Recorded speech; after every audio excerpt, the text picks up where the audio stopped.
Everyone, आज हम लोग देख रहे हैं magnetic dipole moment of an atom of a revolving electron.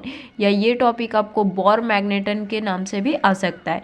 तो हमें मैग्नेटिक डाइपोल मोमेंट देखना है एटम का, जो एटम में जो इलेक्ट्रॉन रिवॉल्व करते हैं उसकी वजह से जो मैग्नेटिक डाइपोल मोमेंट हो रही है ये हमें देखना है।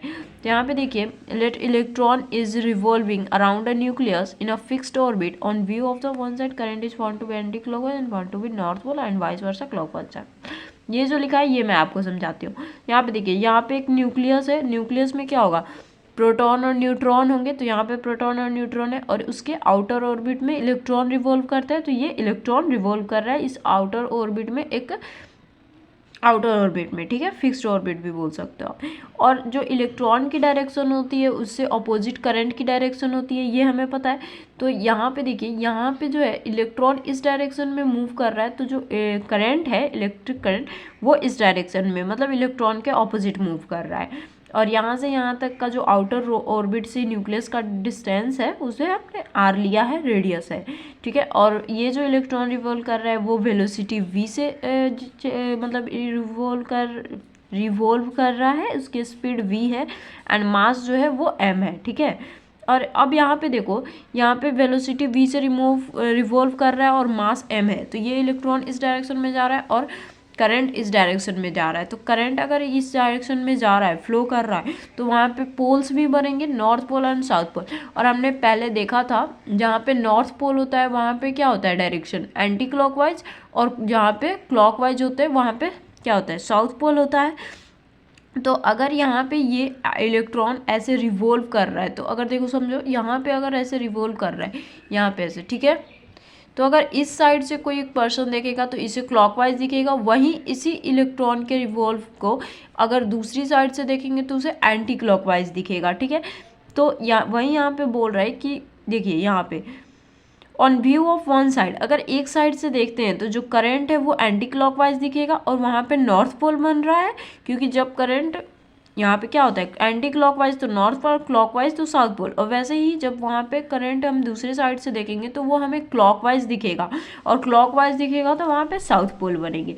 तो यानी कि हमें पता चल रहा है कि साउथ पोल और नॉर्थ पोल बन रहे हैं, यानी कि वहाँ पे मैग्नेटिक डाइपोल है। और मैग्नेटिक डाइपोल है यानी कि मैग्नेटिक डाइपोल मोमेंट भी होगा, ठीक है। In this way an atom behaves like a dipole, इसलिए जो एटम्स है वो बिहेव्स करेगा डाइपोल की तरह। और डाइपोल की तरह बिहेव करेगा तो ऑब्वियस सी बात है, अगर डाइपोल की तरह बिहेव कर रहा है तो उसमें मैग्नेटिक डाइपोल मोमेंट भी होंगे। तो वही हमें कैलकुलेट करना है। तो यहाँ पे देखिए, dipole moment of such dipole, dipole moment क्या होता है, m इज टू आई ए होता है, एन आई ए होता है। एन यहाँ पे एक इलेक्ट्रॉन एक नंबर के लिए देख रहे हैं, यहाँ पे एन को 1 समझना, तो आई ए हो जाएगा।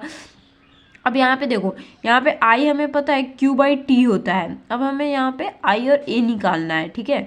तो आई इज इक्वल्स टू हमें पता है Q/T होता है, current is equals to charge by time. और टाइम हमें नहीं पता है, तो टाइम देखो, टाइम डिस्टेंस बाई स्पीड होता है। डिस्टेंस या क्या है, ये इलेक्ट्रॉन किस ऑर्बिट में रिवॉल्व कर रहे हैं, ये सर्कल के शेप के ऑर्बिट में रिवॉल्व कर रहे हैं, ठीक है। तो सर्कल का सर्कमफ्रेंस क्या होता है, 2πr बाई स्पीड v। तो यहाँ पे देख सकते हो, I is equals to Q/T की जगह पे 2πr बाई v रखोगे तो ये v ऊपर चला गया, QV/2πr आ गया। अब यहाँ पे देखिए, एरिया में पता है πr² होता है, ठीक है। अब इस पुट कर दो, इस सेकंड और थर्ड को फर्स्ट में, इस सेकंड और थर्ड को इसमें पुट कर दीजिए, तो m इज इक्वल्स टू कितना आएगा, यहाँ पे देखो आई कितना आया था, QV/2πr इंटू, और ए कितना है πr², तो r से एक आर गया, पाई से पाई गया, QVr/2 आ गया। इसे फोर्थ इक्वेशन मान लेते हैं, ठीक है। फिर यहाँ पे देखो, हमें पता है ऑर्बिटल एंगुलर मोमेंटम इलेक्ट्रॉन का जो होता है वो इंटीग्रल मल्टीपल होता है h/2π, ठीक है। तो यहाँ पे कितना आ जाएगा, NH/2π, क्योंकि इंटीग्रल मल्टीपल हो रहा है। इंटीग्रल मल्टीपल यानी n जो होगा 1 2 3 4 ऐसे हो सकता है, डेसिमल और फ्रैक्शन इन सब में नहीं होगा ये, ठीक है ना, इंटीग्रल। और हमें ये भी पता है एंगुलर मोमेंटम, जो सिंपल एंगुलर मोमेंटम होता है, L is equals to mvr होता है। अब ये दोनों एंगुलर मोमेंटम ही है, ठीक है। तो ये कितना हो जाएगा, ये ऑर्बिटल है और ये सिर्फ एंगुलर मोमेंटम है, बट है तो एंगुलर मोमेंटम ही, तो वो दोनों एक दूसरे की इक्वल हो जाएंगे, क्योंकि ये दोनों LHS इक्वल है तो RHS। तो MVr is equals to NH/2π, यहाँ से VR निकालोगे तो NH/2π m आ जाएगा, ठीक है। इसे 5 मान लो, पुट कर दो इस फिफ्थ को फोर्थ में, ठीक है, इस फोर्थ में पुट कीजिए। तो यहाँ पे कितना आएगा, m is equals to Q, VR की जगह पे रख दोगे NH/2 2πm, ठीक है। तो यहाँ और 2 तो पहले से ही है, तो Q यहाँ पे हो गया और Q/2 तो पहले से ही है, ठीक है। और VR की जगह पे ये पूरा टर्म पुट कर दिए, ठीक है।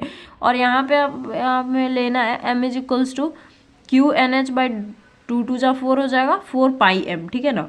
और यहाँ पे हम ले रहे हैं QB को, यहाँ पे देखिए QH/4πm जो है उसे हम लोग इसी को बोर मैग्नेटन बोलते हैं। ये QH/4πm आया ना, इसे बोर मैग्नेटन बोलते हैं। तो बोर मैग्नेटन को आप म्यू बी से डिनोट करते हैं, तो म्यू बी से हम इसको डिनोट करते हैं बोर मैग्नेटन को, ठीक है। तो यहाँ पे आ जाएगा कितना, ये जो मैग्नेटिक डाइपोल है वो कितना आ रहा है, मैग्नेटिक डाइपोल मोमेंट, ये यहाँ पे देखिए n है और QH/4πm के जगह पे म्यू बी रख दिए बोर मैग्नेटन, तो ये आ गया। और अगर n 1 लोगे तो m is equals to mu B आ रहा है, यानी कि जो बोर मैग्नेटन है वही इक्वल आ रहा है मैग्नेटिक डाइपोल मोमेंट के लिए, ठीक है। और अगर Q इतना है 1.6 × 10⁻⁻19 होता है, H इतना, मास इतना रखो और म्यू बी की वैल्यूज़ निकालेंगे अगर यहाँ पे पुट करके QNH/4πm में, तो वो जो वैल्यू आएगी 9.27 × 10⁻24। और यूनिट तो आपको पता ही है, एमीटर मीटर स्क्वायर होता है, क्योंकि देखिए ये बोर मैग्नेटन जो है वो मैग्नेटिक डाइपोल मोमेंट की इक्वल है, और मैग्नेटिक डाइपोल मोमेंट किसकी इक्वल है, NI है। तो n तो नंबर है, I यानी कि एम्पियर, और एरिया यानी कि metre square, ampere metre square की इक्वल है, ठीक है ना। और यहाँ पे लिखा हुआ है so Bohr magneton as the minimum magnetic dipole moment associated with atom.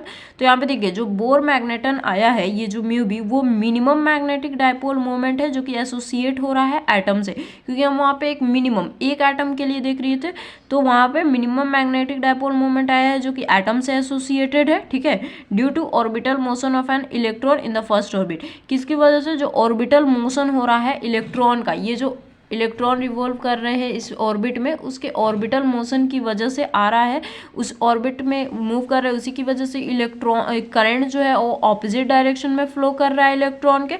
और जो करंट जो है इस इलेक्ट्रॉन के ऑपोजिट डायरेक्शन में फ्लो कर रहा है, तो वहाँ पे north pole and south pole बन रहे हैं, यानी कि डाइपोल बन रहा है, और डाइपोल बनने की वजह से डाइपोल मोमेंट बन रहा है। और वो किसके लिए, फर्स्ट ऑर्बिट के लिए। इसलिए जो यहाँ पे लिखा है बोर मैग्नेटन जो है मिनिमम मैग्नेटिक डाइपोल मोमेंट है जो कि एसोसिएट है एटम से, किसकी वजह से, ऑर्बिटल मोशन होने की वजह से इलेक्ट्रॉन का, जिसकी वजह से करंट फ्लो हो रहा है, और करंट फ्लो होने की वजह से north pole and south pole बन रहा है, यानी कि डाइपोल बन रहा है, उसकी वजह से डाइपोल मैग्नेटिक डाइपोल मोमेंट, हमें मैग्नेटिक डाइपोल मोमेंट भी बन रहा है डाइपोल बनने की वजह से। ये फर्स्ट ऑर्बिट के लिए था। तो आई होप आपको ये समझ आई होगी। सो नेक्स्ट वीडियो में हम इसका सेकंड वे से देखेंगे प्रूफ कैसे करते हैं। सो मिलते हैं नेक्स्ट वीडियो के साथ, बाय।